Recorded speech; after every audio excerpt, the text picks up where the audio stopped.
From ContainerDays Hamburg, this video is proudly presented by Dux IT. As said, we're going to talk a bit about writing dynamic multi-cluster controllers with controller-runtime. We have a little thing that we want to show you. But first of all, let's start with why would you even want to do this? And I hope this resonates with some of you. Why would you reconcile across multiple Kubernetes clusters? Like, what's the whole idea here? So we're living in a world where there's, like, most of the time more than just one Kubernetes cluster. Like, I assume that the majority of people running Kubernetes have moved past like the single cluster. Deploying them is pretty straightforward. Like, you have a lot of tooling around that. You have commercial products. You have like community efforts, like cluster API. Like, creating Kubernetes clusters is almost as easy as creating pods these days. So it's the standard. Like many clusters or fleets of clusters. The thing, though, is that we felt there was a missing piece when it comes to reconciling across like a list or like a fleet of clusters. So if you create a lot of clusters, like something that you often do is you install like a controller or an operator onto each of these clusters, and that's kind of like every cluster is running their own instance. You might want to do that, you might not want to do that, but we think part of why we're doing that is because it's hard to write reconcilers and controllers that are inherently multi-cluster.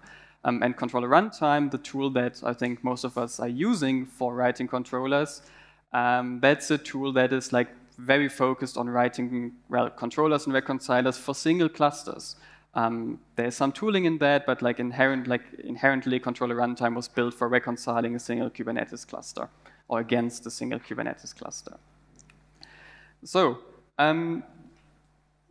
but because there is this need for reconciling against multiple Kubernetes clusters, there have been like a couple of solutions that have like emerged kind of. For example, Cluster API itself has this need of reconciling across multiple clusters because, well, they're setting up the clusters and installing add-ons and that.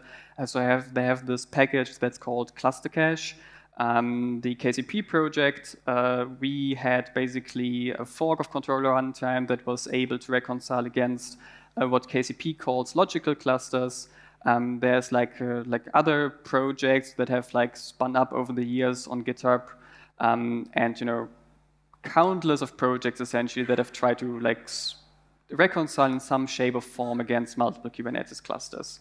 But none of these have really like build a standard for that. Like, they're very specific to the specific like solution that they're reconciling against. So Cluster API, Cluster Cache is built for Cluster API, of course. And none of it is really generic or like native to controller-runtime either. So let's take a quick look at the different scaling models that that you can or that you see in the ecosystem. So this is kind of like this classical model of like running a control in every cluster. I've mentioned that. So every Kubernetes cluster that you run, you install your own controller pods, and that has a manager, a cache, a work queue, and a reconciler. That's all basically controller-runtime abstractions for interacting with the Kubernetes cluster. Then there are like a couple of other scaling models. So for example, something that can happen is that you have a process manager that launches multiple controller pods. And basically, there's a higher level like abstraction, a higher level controller that is managing these controller pods in a management cluster. And then these controllers are still running against different Kubernetes clusters, but they all run in a centralized cluster. Another one, they're getting more complex as we get into, but basically something that you can also do is you can kind of move this process manager into, well, the controller pods. So then you don't spin up like one manager, one cache, one work queue, but you spin up many managers dynamically, and you start them against different Kubernetes clusters. So that's also like a possibility, something that you can and that people have built with controller-runtime. But that's not what we've built. So I'll let Stefan introduce what we've built. Yeah, so we started this work long ago, especially around KCP, when we had this fork of controller-runtime. And we had this fork. We tried to get that into controller runtime itself, like into upstream, and there were several PRs, more than 2 years, I think, and long discussions how to actually change controller runtime to support that. And there was a moment when we realized we don't have to change controller runtime at all. Controller runtime is so flexible today, we can build something, and we called it multi-cluster runtime. And multi-cluster runtime is an extension of controller runtime. It's built on top, and we call it, it's a friendly extension. Like, it's not a hostile fork of anything. It's very clean, and anything we need for multi-cluster runtime in controller runtime, we could add to controller runtime. There's no emotions going on at all, but it's a use of what controller runtime has built in the past, and we will see in a minute how we can make use of generics, for example, in controller runtime to enable a multi-cluster variant of that. A core idea here is, it's the first sentence, there is an idea. I have to.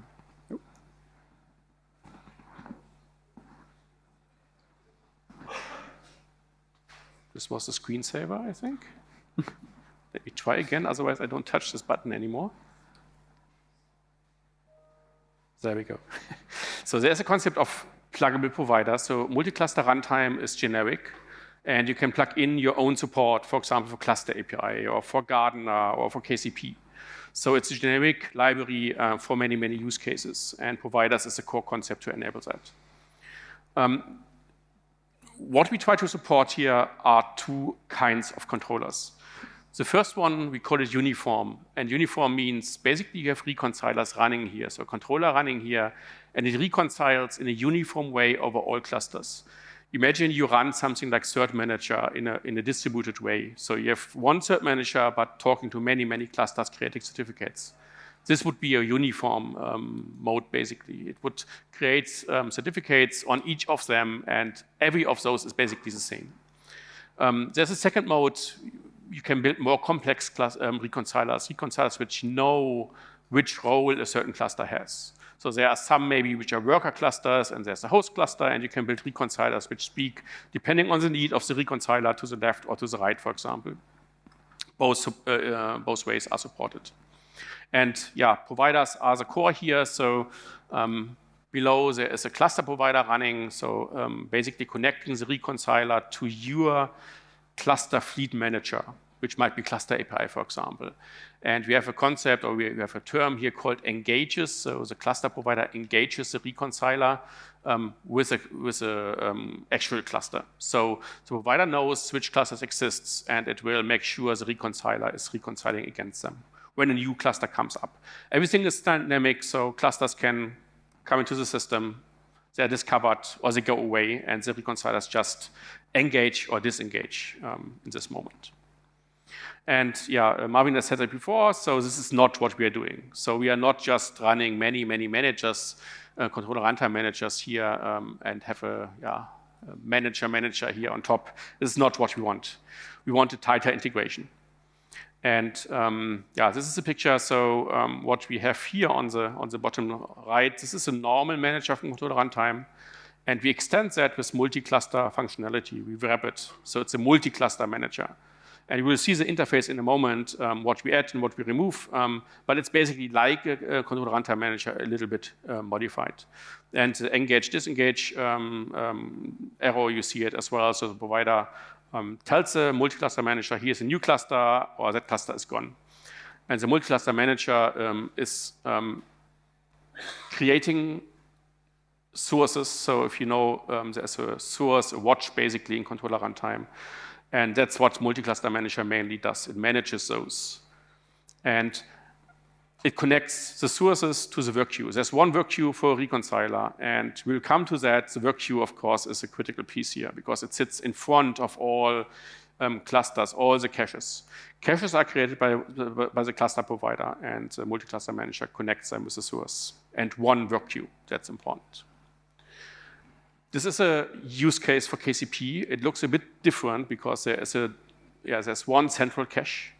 So also this model is allowed, where the provider basically abstracts which kind of watches happen. So in KCP land, if you have touched KCP before, there's a way to ask for many many workspaces in parallel using one request and one cache on the client side. And the cluster provider for KCP is doing that. Same model, the reconciler doesn't know. The reconciler doesn't care whether it's KCP or it's multiple clusters or anything else. Doesn't matter. Here's a connection to the hype topic of today, AI clusters. So imagine you have many, many clusters running AI workloads. You could imagine there are lots of GPUs here on the left, and you want to write a controller which reconciles hardware basically. So when a GPU goes bad, for example, it must be replaced, node must be rebooted, all those things.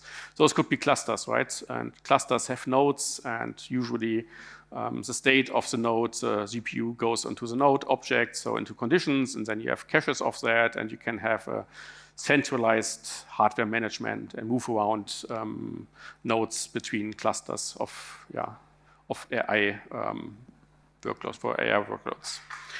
All right, so next step is how to actually use that. How do you build a controller using multi-cluster runtime?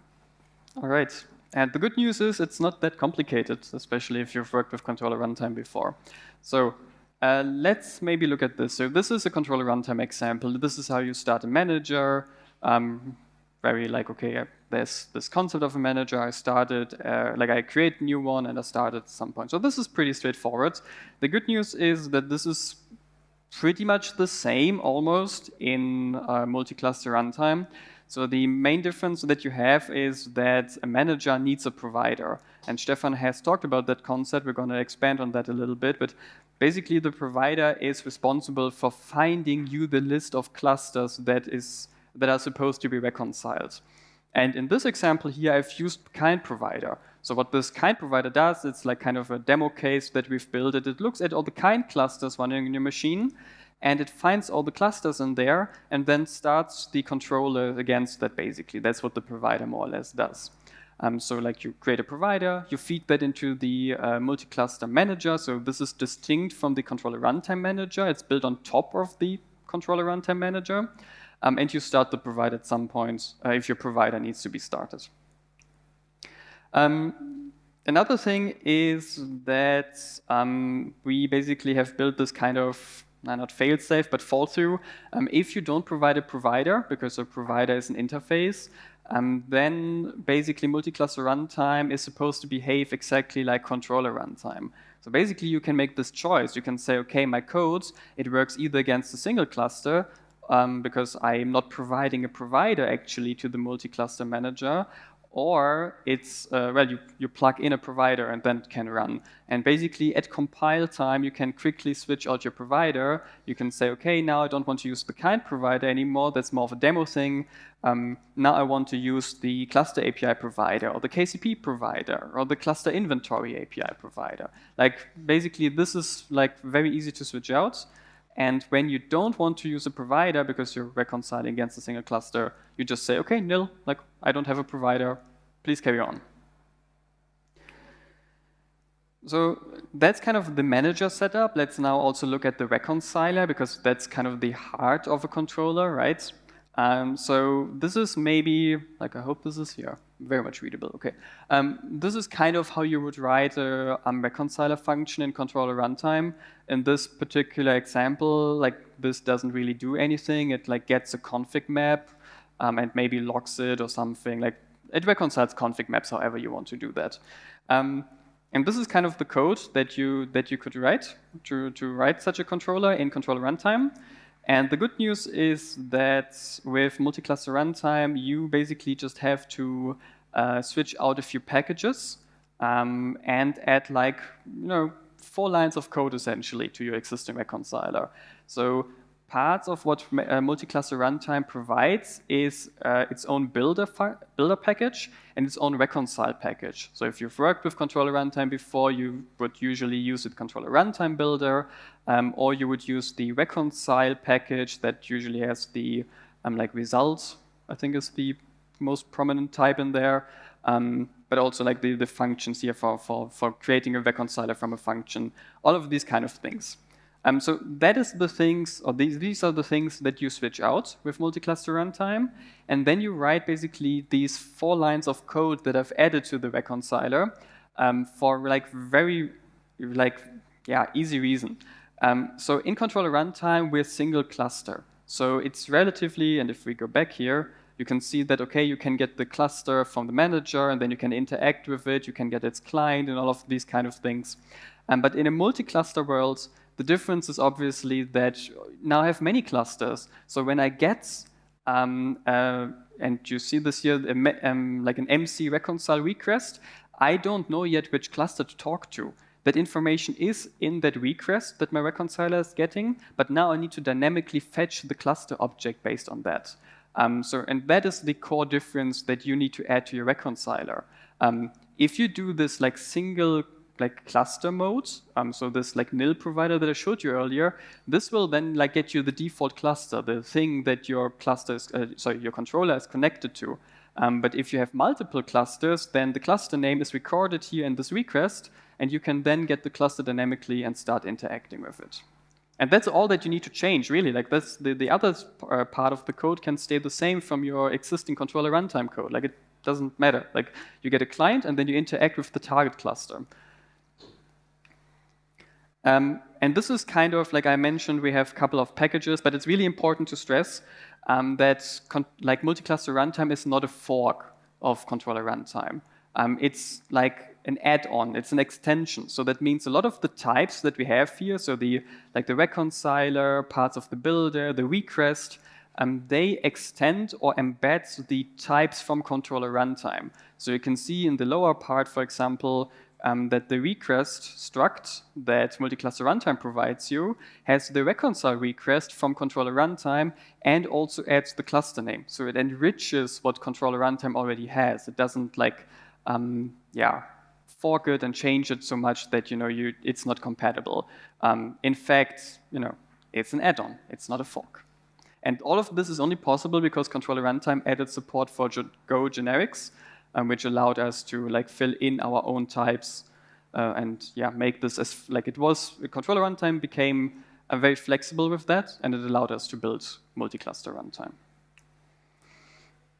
So the too long didn't read is basically you select a provider implementation. If you want to write a controller, like you need to figure out, okay, what kind of fleet of clusters do I want to reconcile against? You switch from the controller runtime builder and reconcile package to the multi-cluster runtime packages with the same name. In your reconciler, you need to get the cluster object dynamically because you need to have the client for the right cluster. And depending on the complexity of your controller, like you're done. That's it. Your controller is now multi-cluster ready, and you've this is very, very easy to do, to be honest. So yeah. That's basically it. That is now a multi-cluster-aware controller. So with that in mind, let's talk a bit about, okay, what is a provider exactly? What is the multi-cluster manager? And Stefan will show you like how these interfaces look like. Yeah, the first one we have seen already, in the picture at least, the multi-cluster manager. So what does this look like? And basically, and this is of course a bit of hand waving here, the multi-cluster manager is like a controller runtime manager minus the embedded cluster, but we are adding the get cluster function. That's a function that Marvin had in his code in the beginning, the 4 lines of code you add to a reconciler, calling that function. And there's some convenience functions as well. You can ask for a manager, like a normal controller runtime manager for a certain cluster.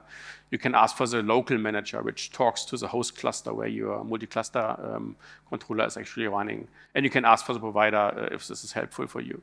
But basically, this is what you have to keep in mind. It's a controller runtime minus the embedded cluster, but with a get cluster function. So very simple, basically taking most of controller runtime and changing it a bit. The other important interface is the provider itself. You want to build a controller provider yourself. So this is what you have to implement. Basically, it's a getter again. It's a get function for the cluster. So it's a thing that the manager has, and you will call out to the provider calling this function. And a provider also manages indices. If you create an index on a cache, you want to have that index on every new cluster coming online. And the reason we have this here is the provider is the only one which knows when a new cluster comes in, and it has to add all the indexes which were defined by the controller. That's why there's an index field function as well, so you have to also implement that. And we are tweaking it a bit at the moment. There's a discussion to change the way to make it easier to start providers, so probably the start function will come soon as well. But that's it. That's the whole interface you have to build, and you have a provider which is compatible. That's a picture we have seen already. And to find the functions again, which we showed earlier. So we had the reconciler, the code on the slide before, the 4 lines of code calling get cluster on the manager, and the manager calls out the get of the provider, and the provider returns one of the caches here. A cache is a cluster, or a cluster consists of a cache and a client, so it returns that on the get function here. At the same time, most providers are dynamic. They are controllers themselves. They watch, for example, cluster API objects. So every time a cluster comes up and there's no cache, provider will create a cache and it will call the manager here on the other side and engages the cluster. And whenever a cluster goes away, it will call disengage. Disengage is just closing the context. And should also talk about the watch. So sources have a watch function. So as I said before, multi-cluster manager manages the sources. Whenever there's a new cluster, it creates a source, connects it to the cache, which comes from the provider, and calls the watch. And watch starts a go routine doing the forwarding of the events to the work queue. This is basically all the internals of multi-cluster runtime which matter. So to sum up, providers watch changes in the fleet. So this depends on your use case, what the provider is actually doing. It creates cluster objects, so a cache plus a client usually, and keeps track of them. It calls engage on the manager whenever there's a new one, and it cancels the context for clusters which have been removed and have gone away. Bottlenecks. So when you look at this picture, and now you have 100 of clusters on the left, you will ask yourself, is this scalable, right? And I mentioned before that the work queue plays a role, obviously. So imagine every cache here creates events, and they end up in the work queue. So you can think about the work queue, which role it plays. Before looking at that, you could also think about just running many of your controller instances, right? And there has been work, many will know that, there's work from Tim Eberts about controller sharding, some master thesis years ago. And you could apply a similar thing here to those controllers. And it makes sense to not shard by object, but shard by cluster. So if you have 3 clusters here, 2 of them are handled by that instance of the controller, and the third one is handled by this one. And you have multi-cluster managers, and they all have some kind of sharding state. And it's in a kube world, it's pretty clear you will use a kube API to share that, very likely. So that's a good architecture to shard those clusters.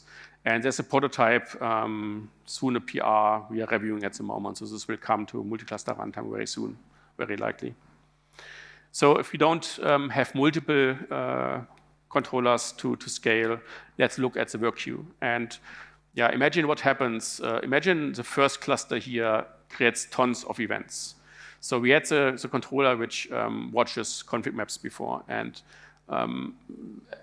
maybe there are hundreds of events every second coming in from change config maps, and it will just make the work queue very, very full of those events of the first cluster. And the second and the third maybe don't get that chance to get into the work queue at all. So one idea is to have fair queuing. So you can imagine you have a small work queue here per cluster, and then a fair algorithm here which pops elements from the small work queues into the central work queue and send it to the reconciler.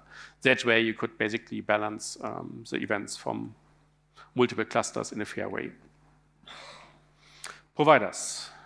All right, so basically what multi-cluster runtime itself focuses on is providing these interfaces. So we've talked about providers, we've talked about multi-cluster managers, like the multi-cluster manager that's part of multi-cluster runtime. But we've basically built, I'm going to just briefly here, we've basically built this in a way that everyone can develop their own providers that they can plug into into multi-cluster runtime. And it makes sense. Like, we believe that these providers should live close to the projects that they implement. So if you have like a Kubernetes management solution, like you might also want to build a multi-cluster provider for that, either for your own internal use cases or for your users who want to then reconcile across a fleet of clusters managed by your open source project or your product. With that being said, multi-cluster runtime has a couple of in-repository providers. We built a couple of them, kind of like a proof of concept. But basically, it has more or less developed into Kubernetes-like or Kubernetes close projects, so projects under Kubernetes special interest group or somehow other related to Kubernetes. They basically end up in the provider subfolder of multi-cluster runtime. So, for example, we have the cluster inventory API provider there. That is an implementation of an API by Zig multi-cluster. We have cluster API there, which is like more of a proof of concept than the others. But we have like support for kind. We also have a generic kubeconfig provider, which basically goes based on Kubernetes secrets. But yeah, so basically the kind of idea is that everything that's Kubernetes, that's part of our repository, but other like tools and other providers, other projects can build their own providers. We have a couple of providers as well here that are more like clever ways of showing that the interface works, then really useful. But we're also starting to see meta providers. So there's the multi-provider, which allows you to chain multiple providers into one. So there's all kinds of fun things that you can do with this interface. So I've mentioned this already. Cluster Inventory API is one of the providers that we host in the repository. It's part of Zig multi-cluster. It's a community contribution, so we didn't write that, and it was very nice to see that people are tackling these kind of implementations, and it uses cluster profiles, which is an API that comes out of cluster inventory, and to basically allow you to reconcile against all clusters that are registered with the cluster inventory API. So pretty nice. Then out-of-tree providers. So one of the motivation for us to start was basically the support for KCP. So KCP is a control plane that is based on Kubernetes, but that has like multi-tenancy features, including this tenant concept called logical clusters. So we wanted to write something that can reconcile against multiple logical clusters in KCP. And so basically we've built this provider that plugs into multi-cluster runtime. And that is the neat thing. Like multi-cluster runtime is not only usable when it comes to like real Kubernetes clusters, it also can speak to things that look like Kubernetes clusters, like KCP. So that's one of the implementations that we have. Another implementation that has come up is the Gardener out-of-tree provider. So basically the Gardener project has also written a multi-cluster provider that allows you to reconcile against like different kind of flavors of how do you access your clusters on the Gardener and the seed flavor. But all of these are like fairly Gardener specific. But that is possible now. Like everyone can write their own providers. And hopefully you're soon. So it would be really great if you see some use in this. If you are maybe planning to write a provider, like let us know. We're happy to help. And we're also like on the README of multi-cluster runtime, we are like listing all the providers so that we know of. And we hope to extend that list. So let us know. So what's next? So this is kind of where we are with multi-cluster runtime. So we started this project back in, we announced it kind of back in April at KubeCon. And I think we're very happy with the uptake in community engagement and adoption. So we've basically so far done alpha releases, but we're going to go for beta releases now. We have a couple of features, like most of them Stefan has already covered. So we want to implement this way of starting providers. We want to have this sharded controller support. And Stefan already mentioned Tim Ebert's work. If you're interested in that, it's not directly related to multi-cluster runtime, but it's definitely been an inspiration. And there's going to be a talk about that exact topic later today here. And a couple of ideas that we've written down, like maybe we'll build out-of-tree providers at some point. Maybe we'll like the advanced work queues that Stefan mentioned. Some of our to-do list we've already been able to check off. And we see basically like many like projects adopting it, which is super great. So GitHub gives us this nice feature to at least see some of the people adopting it. But if you are looking to like work with us, maybe to migrate an existing project or so, please let us know. And that also like kind of goes into the last thing that I have to say today. This is a project that is built for the community. We're trying to build an abstraction that works for everyone, that is usable for everyone. So feedback is super important to us. Like come to the Slack channel, go to GitHub issues, write us something. Let us know if this is usable, or maybe also if this is not usable, and then tell us why. So this is very important. We don't have a time for the quick demo, unfortunately, but thank you all for listening, and you have some links here with QR codes if you're further interested. So as the project is built on upstream CR, how difficult, quick will it be to track upstream progress? Yeah, good question. I have a PR open for Controller-runtime 0.22, and it's super small. It was very easy to do. So like it of course depends on what in the Controller-runtime versions changes, but so far I think we're pretty optimistic about the generic support is there. We're using that. We're hooking into defined interfaces. So yeah, so far it's been a great experience. I have one personal question. Would you recommend that kind of project to work on multi-container runtime across multiple clusters, like having multiple clusters that run several container runtimes at the same time on the same clusters? Do you want to? Should I? Not sure. Okay. I mean, yeah, sure, why not? So this is the thing, like because you know which cluster you're reconciling against, you could like modify, let's say your controller creates deployments, and if you have this kind of experience, like this kind of knowledge, okay, which cluster is this, you might as well store alongside information about what what container runtime is running there, and then you might modify this based on some, kind of information that you're keeping track of. We'll try it then. All right, well, a little bit late, but let's go for the last question. What happens to the work queue when cluster disengages and there were queued up bunch of events for that cluster? Yeah, they are delivered, as far as I remember, and the get cluster function, there's a special error, right, which is returned, so you can detect when the cluster is actually gone. And you just ignore them because the cluster is gone, nothing to do. But you can clean up something if needed. Yeah, if needed. Okay. Thanks again for this great talk. Thank you all for the questions, and a big round of applause for our speaker, please.